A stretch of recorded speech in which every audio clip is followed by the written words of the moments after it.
குங்குமத்தின் மங்களம். பெண்களுக்கு அழகுடன் மங்களத்தையும் அளிப்பது குங்குமம். மணப்பெண்ணை வாழ்த்தும் போது மஞ்சள் குங்குமத்துடன் வாழ்க என்றே பெரியவர்கள் வாழ்த்துவர். மங்களகரமான குங்குமம் பெண்களுக்கு மட்டுமல்ல, ஆண்களுக்கும் மங்களத்தை உண்டாக்கும். திருமணமான பெண்கள் தான் குங்குமம் வைக்க வேண்டுமா என்ற கேள்வி பலருக்கும் உண்டு. பிறப்பு முதல் வாழ்வு முடியும் வரை பெண்ணுடன் தொடர்புடையது குங்குமம்.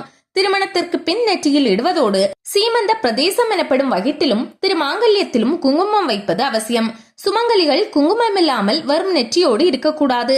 இன்று நாகரிகம் என்னும் பெயரில் ஸ்டிக்கர் போட்டு வைக்கின்றனர்.